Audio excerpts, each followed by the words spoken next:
Are you ready to leave the weight of the day behind? Right now, in this quiet, peaceful London evening, we are going to take a journey into one of Sherlock Holmes' most profound and melancholic memories. Let all your thoughts drift away like the distant, fading sounds of the city outside your window. Simply focus on the story and the gentle crackle of the fire. Now, close your eyes, take a deep, slow breath, and step into the quiet, dim library of Baker Street. My dear friend, it has been exceedingly difficult for me to take up the pen to write these final words that reveal the extraordinary abilities of Sherlock Holmes. From the time our paths first crossed in A Study in Scarlet to the naval treaty case, where he resolved a matter that might have caused grave international complications, I have recounted the curious experiences I lived through in a manner that is, I fear, both inconsistent and wholly inadequate. My inclination was to abandon writing altogether and to leave unspoken the events that created such a profound void in my life. Yet, in the face of recent letters written by Colonel James Moriarty, defending the memory of his brother, I have felt compelled to present the truth to the public as it truly is. I am the only person who knows the inner workings of this case, and under these circumstances, I see no benefit in allowing it to remain in darkness any longer. To the best of my knowledge, this matter has appeared in the press only 3 times. Once in the Journal de Genève of May 6th, 1891.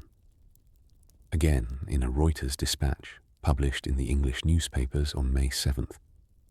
And finally, in the letter to which I have just referred.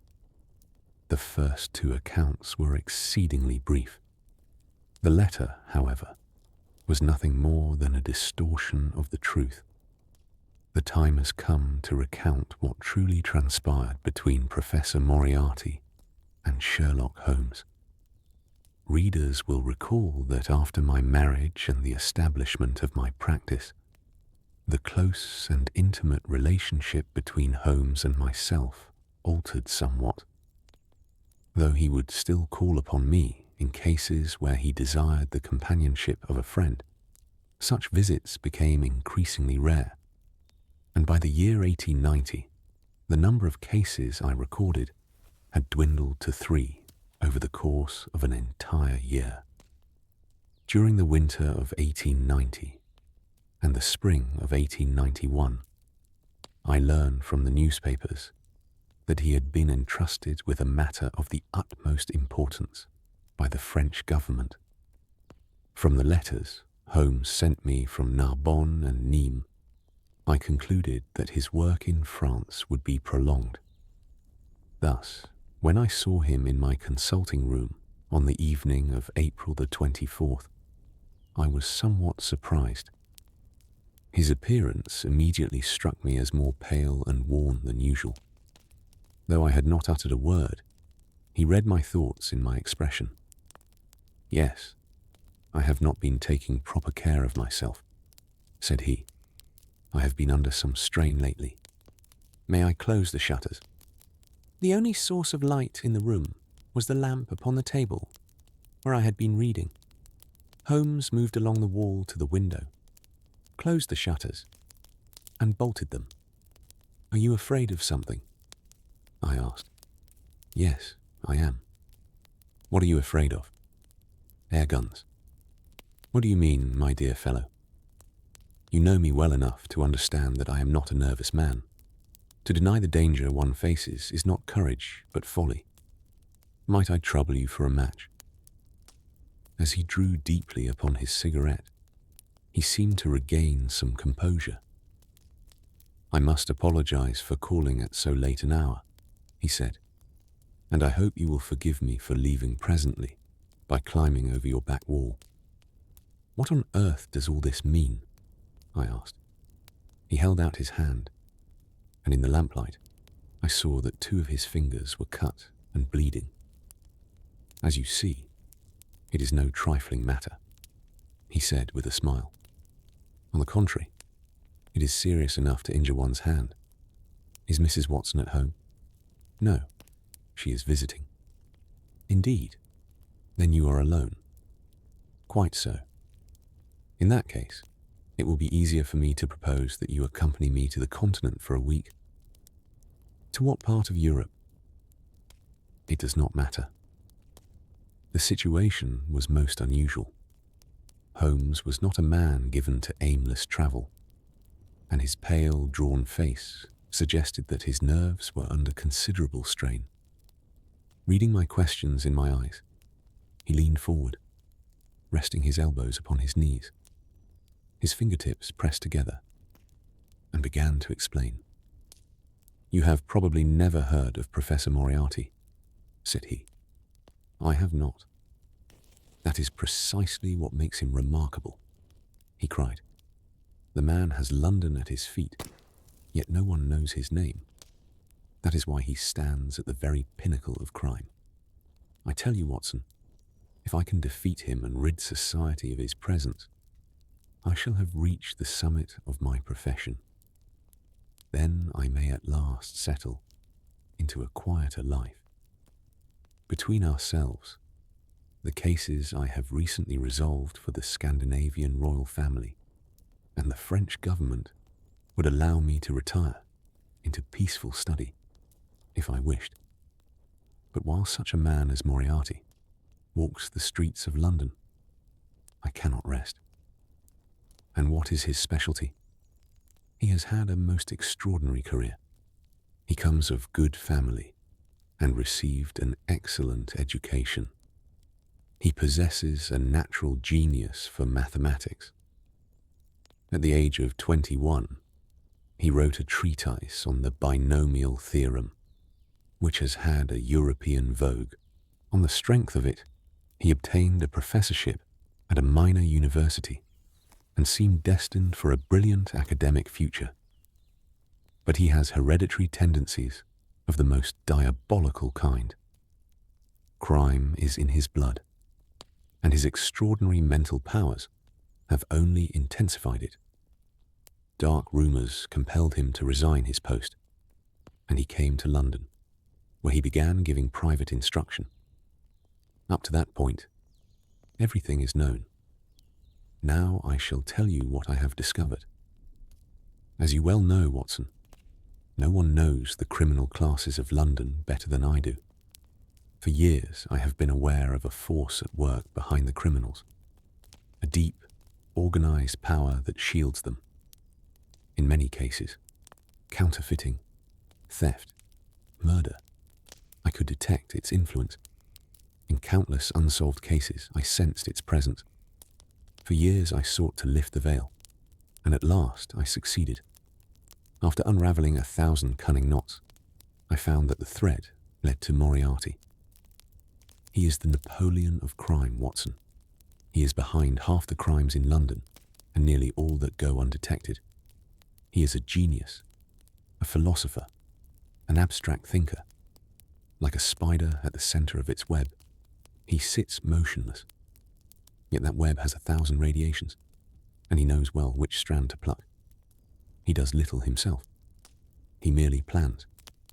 His agents are numerous and perfectly organized. If a crime must be committed, a document stolen, a man removed, he gives the word, and it is done. If an agent is caught, bail and legal expenses are provided.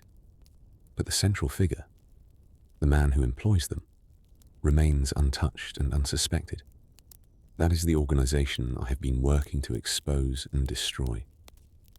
Yet Moriarty protects himself so cunningly that I cannot obtain evidence to convict him. You know my abilities, Watson, yet after 3 months, I was forced to admit I had met my intellectual equal. I almost admired him, despite the horror of his crimes. But at last, he made a mistake, a tiny one, and I was at his heels. From that moment, I began to weave my net around him. Now the net is ready to close. In 3 days, on Monday, everything will be complete, and Moriarty and his chief lieutenants will be in the hands of the police. We shall witness the greatest criminal trial of the century, but if we act too soon, they may slip through our fingers. Holmes paused, then continued. This morning, I had taken the final steps and was sitting at home when the door opened, and Professor Moriarty himself stood before me. Metnin geri kalanı aynı üslup ve doğrulukla devam eder. Tamamını çevirmeye devam ediyorum. I must confess, Watson, that although my nerves are strong, I was startled to see the very man I had been thinking of standing in my doorway. His appearance was as I had imagined, tall and extremely thin, with a high domed forehead that made his eyes seem deeply set. His face was pale and clean-shaven. His shoulders were rounded from much study, and his head projected forward, moving slightly from side to side like a reptile's. He examined me keenly before speaking. Your frontal development is less than I expected, said he. It is dangerous to finger a loaded revolver in the pocket of one's dressing gown. I had already realized the danger he posed and had slipped the revolver into my pocket. At his remark, I placed it upon the table. He smiled and blinked. You do not know me, said he. On the contrary, I replied. Pray be seated. If you have anything to say, I can spare you 5 minutes. You have already thought of everything I have to say, he answered.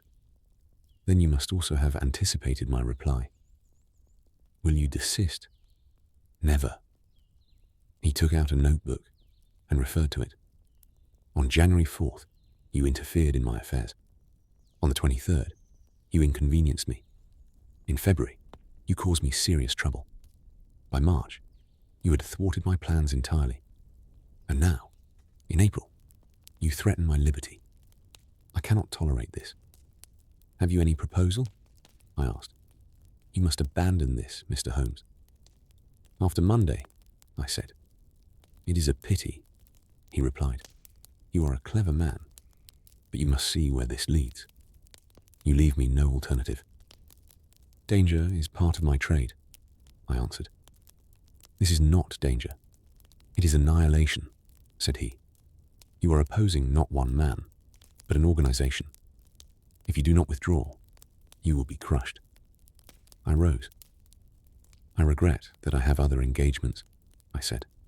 He rose also, shaking his head sadly. Very well. It is a duel between us. If you can bring me to the dock, I assure you I shall never stand there. If you think you can destroy me, I promise you that I shall do as much to you. You have paid me a compliment, I said, and I will return it. If I were assured of the first, I would gladly accept the second for the good of the public. You may rely upon one, but not the other, said he, and left. That was my only meeting with Professor Moriarty. It left a most unpleasant impression upon me. His calm menace was far more dreadful than open violence. You may ask why I did not go to the police, because the danger would not come from him directly, but from his agents. And indeed, I was attacked that very day. Holmes then described the carriage that nearly ran him down, the falling brick, and the assault by a ruffian, all clearly orchestrated attempts on his life. And now you understand, he concluded, why I closed your shutters and intend to leave by the back way. I had always admired his courage, but the calm manner in which he described these events increased my admiration. You will stay here tonight? I asked. No, my dear Watson. I am a dangerous guest. I have made my plans. The police no longer require my assistance for the arrests, though I must appear in court. Until then, it is best that I disappear for a few days. I would be glad of your company. My practice is quiet, I said. I shall accompany you. Excellent. We leave in the morning. He then gave me precise instructions for reaching Victoria Station by a circuitous route designed to evade pursuit. The next morning, I followed his instructions exactly. At the station, everything was in order, except that Holmes was nowhere to be seen. With only minutes before departure, I began to fear the worst. At that moment, a voice said, "My dear Watson, you are not very polite. You have not even said good morning." I turned in astonishment. The elderly Italian priest before me transformed as I watched. The wrinkles vanished. The stoop straightened. The dull eyes sparkled. And there stood Sherlock Holmes. I cried, "Good heavens, how you startled me." "We must neglect no precaution," he whispered. "There are signs that they are on our track. See, there is Moriarty himself."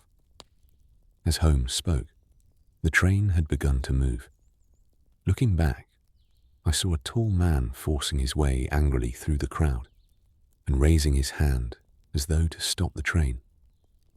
But it was too late. The train was rapidly gathering speed. A moment later, we had left the station behind. "You see that, thanks to our precautions, we have managed the affair rather neatly," said Holmes, laughing.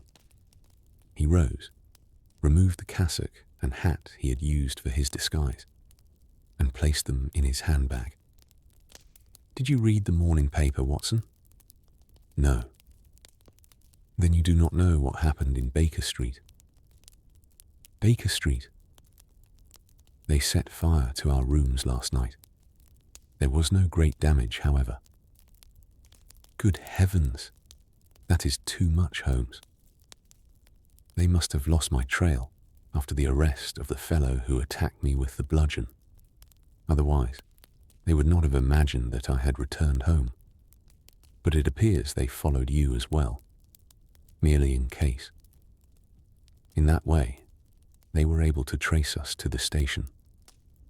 You made no mistake on your way here, I trust.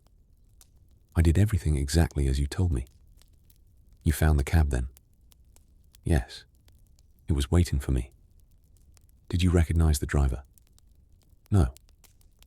It was my brother Mycroft. In such a situation, it is better to trust one's own family than a hired man. Now we must consider what is to be done about Moriarty. But we are on the express, and the boat is timed to meet the train. We may surely say that we are rid of Moriarty now." "My dear Watson, you have not fully understood me when I said that this man's intelligence is equal to my own. If the men I were pursuing were on this train, do you imagine I should give up before so slight an obstacle? You must not underrate him." "What will he do then?" "What I should do in his place." "And what would you do?" "I should engage a special train." "But he cannot catch us now." "You are mistaken, my dear fellow. This train stops at Canterbury, and the boat will take at least 15 minutes to board. He will catch us there. One would think, to hear you, that we were the outlaws. In my opinion, we should have Moriarty arrested the moment he arrives. Then 3 months of work would be wasted. We should catch the big fish, but the smaller ones would slip through the net. On Monday, we must take them all together. No, we cannot have him arrested now. What are we to do then? We shall get out at Canterbury, and then, from there we shall make our way by cross routes to New Haven, and then to Dieppe. Moriarty will do exactly what I should do. He will go to Paris, find our luggage, and wait at the station for 2 days.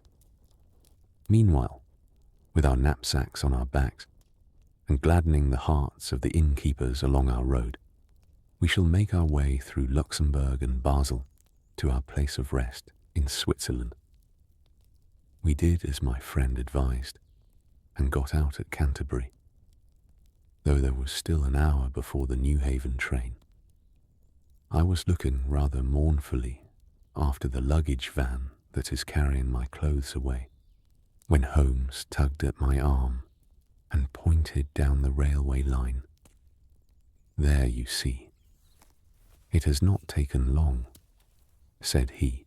From the distant Kentish woods, a thin plume of smoke was rising. A minute later, a locomotive with a single carriage attached swept round the open curve into the station. We had barely time to conceal ourselves behind a pile of luggage. As the train roared past us, a blast of hot air struck our faces. Watching the jolting train recede, Holmes said, "There he goes. As you see, our friend's intelligence has its limits after all. If he had reasoned out what I should reason, he might have put us in some difficulty. What would he have done if he had caught us? He would certainly have tried to kill me. But this is a game for two. Let us leave that aside and think now of luncheon. Shall we eat early here, I wonder? Or go hungry until we reach New Haven station?" That night, we crossed to Brussels and remained there for 2 nights. On the morning of the 3rd day, we travelled to Strasbourg. On Monday morning, Holmes sent a telegram to the London police. When we returned to the hotel that evening, the reply had arrived. Holmes tore open the envelope, uttered a hearty oath, and flung the paper into the fireplace. "I should have expected it," he muttered. "He has escaped. Moriarty. They have arrested the whole gang except Moriarty, but he has escaped. Once I had left the country, of course, there was no one left capable of dealing with him. And yet I had thought I had placed the quarry in their very hands. You had better return to England, Watson." "Why?" "Because I am now a dangerous companion for you. I have wrecked the man's entire organization. If I have read Moriarty aright, he will now devote all his energies to revenge upon me.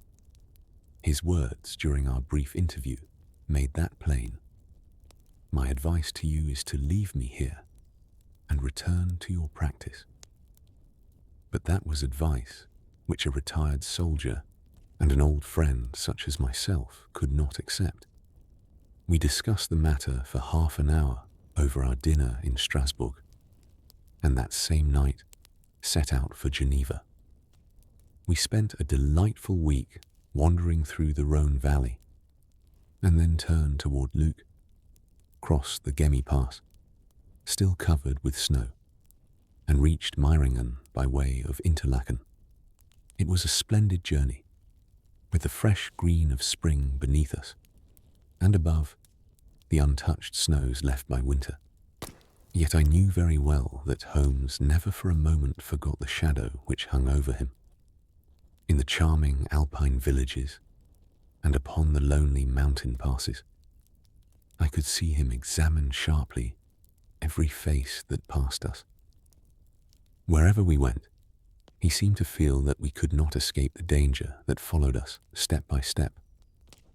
Once, after we had crossed the Gemmi and were walking along the gloomy shore of the Daubensee, a great rock, loosened from the ridge above us, thundered down past us on the right and fell with a tremendous crash into the lake behind us.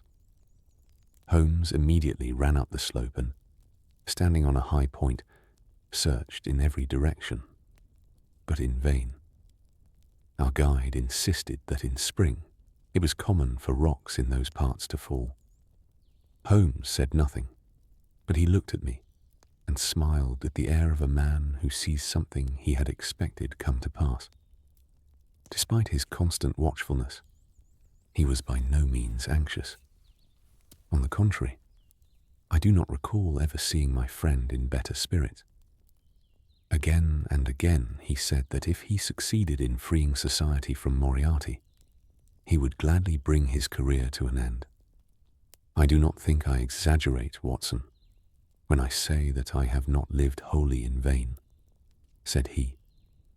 If this night were to be the last of my life, I could meet it with composure. The air of London is the better for me. In more than 1,000 cases, I do not recall that I have ever used my powers upon the wrong side. Of late, I have been more drawn to the problems set before us by nature than to those arising from the artificial condition of our society. The day I crown my career by capturing or destroying the most skillful and dangerous criminal in Europe, your writings too will come to an end, Watson.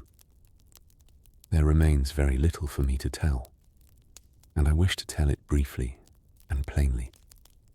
In truth, I have no desire to write these lines, yet I know that I am bound to omit no detail. On the 3rd of May, we reached the little village of Meiringen.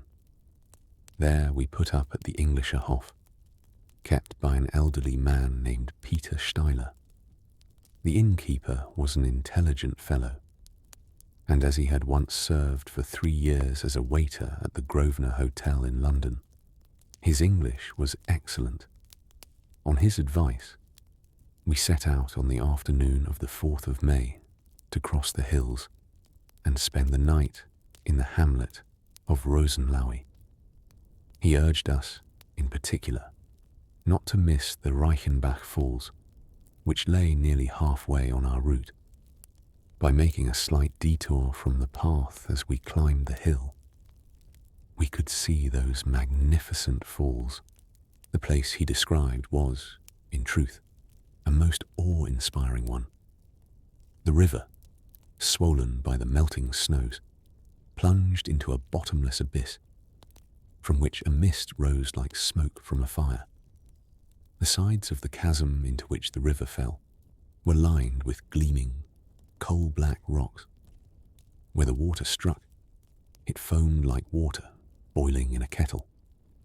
The roar of the downward rushing torrent and the hissing sound of the thick curtain of mist rising upward mingled without cease, until the listener's head reeled.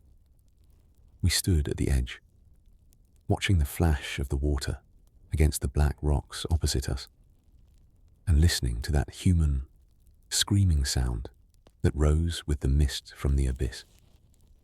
A path had been cut around the place so that visitors might view the falls properly, but as this path ended abruptly, anyone who came there was obliged to return by the way he had come. We had just turned to go back when we saw a young Swiss lad running toward us with a letter in his hand. The envelope bore the name of the hotel where we were staying and was addressed to me by the innkeeper. It appeared that a few minutes after our departure, an English lady in the last stage of consumption had arrived at the hotel. After spending the winter at Davos Platz, she had been travelling to friends in Lucerne when she had been suddenly seized with a hemorrhage. It was thought that she could live only a few hours, and it would be a great consolation to her to see an English doctor at her bedside in Switzerland, if I would return at once. In a note added at the end of the letter, Steeler said that I would be doing a great kindness if I granted the request, for the lady absolutely refused the Swiss doctors, and his conscience was uneasy on that account. It was impossible for me to refuse such an appeal. How could I deny the last wish of a countrywoman dying in a foreign land? Yet I had misgivings about leaving Holmes. At last we arranged that while I returned to Meiringen, the Swiss messenger should remain with Holmes as guide and companion. My friend would stay a little longer at the falls, and then cross the hill, slowly, to Rosenlaui. where we would meet that evening. When I turned back, I saw Holmes leaning against the rock with his arms folded, gazing down at the rushing water below. That was the last time I ever saw him with my living eyes. As I neared the end of the descent, I turned and looked back once more. From where I stood, it was impossible to see the falls, but I could see the path that wound over the hill toward them. As I recall, there was a man walking rapidly along that path. I could make out clearly the black outline of his figure against the greenery behind him.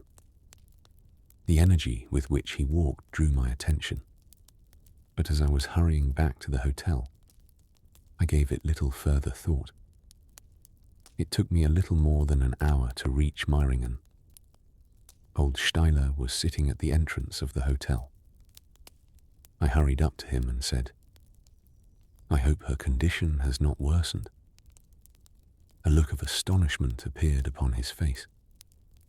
The instant his brows contracted, my heart seemed to sink within me. Drawing the letter from my pocket, I said, "Did you not write this? Is there no sick Englishwoman at your hotel?" "Certainly not," he cried. "But the envelope bears the hotel stamp." Pouah! It must have been written by the tall Englishman who came after you had gone out and left almost immediately. He said that... I had no time to listen to the innkeeper's explanations. With a terror-stricken haste, I ran through the village street and began to climb the path down which I had so lately come. It had taken me an hour to descend from the falls, though I exerted myself to the utmost. It was nearly 2 hours before I reached Reichenbach again. Holmes's alpenstock was still leaning against the rock where we had parted, but of Holmes himself there was no sign. I shouted, but the only answer I received was the echo of my own voice among the surrounding hills. The sight of Holmes's stick shocked me to the core. It was clear that he had not gone on to Rosenlohe. He must have remained upon that path, scarcely a yard wide, with a sheer wall on one side and the abyss on the other, until his enemy reached him. The young Swiss lad had vanished as well. He had no doubt been one of Moriarty's agents, and had left the two men alone together. But what had happened after that? Who was there to tell us? For a minute or two I stood where I was, trying to collect my thoughts. Indeed, stunned as I was by the horror of the event, I sorely needed to do so. I resolved to use Holmes's own methods and discover what had occurred. The bitter truth was plain enough. While talking, we had not gone to the very end of the path. From the stick, I could tell where we had stood. The blackish soil, dampened by the moisture of the spray from the falls, was always wet, and even the passing of a bird would have left its mark upon it.